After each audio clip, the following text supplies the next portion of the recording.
સફાઈ માત્ર એક દિવસ નહીં 365 દિવસની જવાબદારી. જામનગરમાં રીવાબા જાડેજાએ જાતે હાથમાં ઝાડુ લઈને આપ્યો મોટો સંદેશ.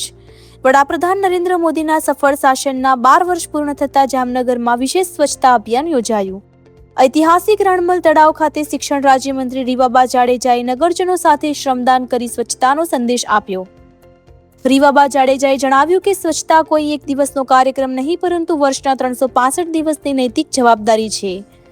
આ પ્રસંગે મેયર મોનિકાબેન વ્યાસ, ધારાસભ્ય દિવ્યેશ અકબરી, સ્ટેન્ડિંગ કમિટીના ચેરમેન ધીરેન મોનાણી સહિત અનેક આગેવાનો અને નાગરિકો જોડાયા હતા.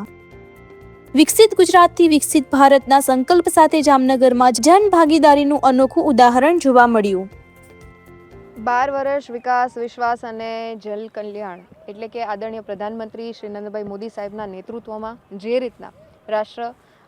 વિકાસશીલ તરફથી વિકસિત ભારત બનવા જઈ રહ્યું છે, ત્યારે વિશ્વ કીર્તિમાન અને રાષ્ટ્રીય કીર્તિમાન આપણા દેશના યશસ્વી પ્રધાનમંત્રી શ્રી નરેન્દ્રભાઈ મોદી સાહેબના નેતૃત્વમાં આપણે જ્યારે સાહેબે અંકિત કર્યો હોય, ત્યારે સૌ પ્રથમ તો હું જામનગરની ટીમ વતી હૃદયપૂર્વકની અનેક શુભકામનાઓ એમને પાઠવું છું. માતાજી એમને દીર્ઘાયુષ્ય આપે, તંદુરસ્તી આપે અને આ જ રીતના મજબૂતાઈથી એક પણ દિવસની રજા લીધા વગર જ્યારે સતત એઓ દેશની સેવામાં સમર્પિત થઈ અને આગળ વધી રહ્યા હોય, ત્યારે આજના આ દિવસે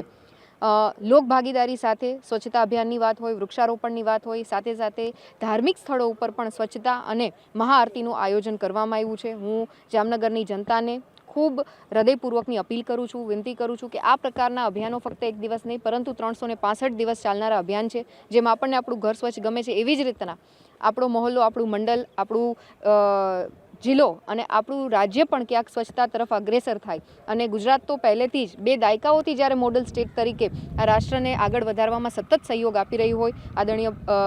મુખ્યમંત્રીશ્રીના નેતૃત્વમાં અગ્રેસર થઈ વિકસિત ગુજરાતથી વિકસિત ભારતની પરિકલ્પના છે, ત્યારે આ પ્રકારના અભિયાનમાં પ્રાકૃતિક સંવર્ધનની વાત હોય, ક્લાઇમેટ ચેન્જમાં પણ ગુજરાત અગ્રેસર થતું હોય અને સ્વચ્છતા અભિયાન કરી અને ક્યાંક આપણે જનભાગીદારીથી જોડાઈ અને આપણે આ દેશનું સ્વચ્છતા તરફ આગળ વધારવા માટે એક કદમ જ્યારે શીર્ષસ્થ નેતૃત્વ દ્વારા આપણા બધાની વચ્ચે રાખવામાં આવ્યું. કેમ કે વિશ્વના પ્રથમ એવા લીડર કે જેમણે હંમેશા એક સામાન્ય નાગરિકની જેમ આ દેશની ચિંતા કરી છે, એક પરિવારના મોભીની જેમ આ દેશની ચિંતા કરી છે, પોતે સ્વચ્છતા અભિયાનમાં જોડાય, વૃક્ષારોપણ જેવા કાર્યક્રમમાં જોડાય અને આપણને માર્ગદર્શિત કર્યા હોય, ત્યારે આપણી પણ એક મોરલ રિસ્પોન્સિબિલિટી બને છે, એક ફરજ બને છે કે આ દેશના જાગૃત નાગરિક તરીકે આપણે આ પ્રકારના અભિયાનમાં ભાગીદારી પણ ક્યાંક ને ક્યાંક લેવી જોઈએ. અને આ ઉપરાંત ગરીબોની વાત હોય, વંચિતોની વાત હોય, માતૃશક્તિની વાત હોય, યુવા વર્ગની વાત હોય કે ખેડૂત ભાઈઓની વાત હોય, એ 4 પિલર્સને પણ ક્યાંક ને ક્યાંક ન્યાય આપી અને સતત આવાસ યોજનાના માધ્યમથી, ફ્રી અનાજ અને રાશનના માધ્યમથી હોય, આ ઉપરાંત માતૃશક્તિ, કન્યા કેળવણીને પ્રોત્સાહન આપી અને શાળા પ્રવેશોત્સવની વાત હોય કે રોજગારીનું સર્જન કરી અને આવનારા સમયમાં યુવા પેઢીને પણ આ દેશની વિકાસધારામાં સંમિલિત કરવાનો ક્યાંક સંકલ્પ હોય, તો આ 4 પ્રકલ્પોની સાથે આ 4 જે સમાજનું અલગ અલગ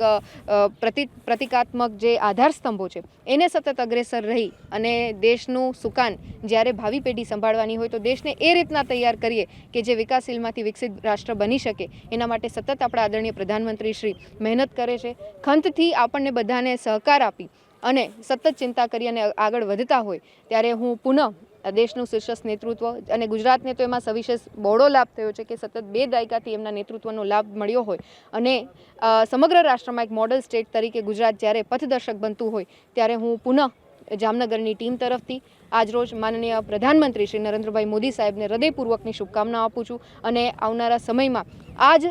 દીર્ઘ સ્વાસ્થ્ય સાથે, દીર્ઘ આયુષ્ય સાથે અને મજબૂત એમની નીતિ સાથે રાષ્ટ્રને વિકસિત ભારત બનાવવાની એમની જે સંકલ્પના છે, એમાં સૌ સાથે રહી અને આપણે બધા આગળ વધીએ એવી અભ્યર્થના સાથે પુનઃ આદરણીય પ્રધાનમંત્રીશ્રીને હૃદયપૂર્વકની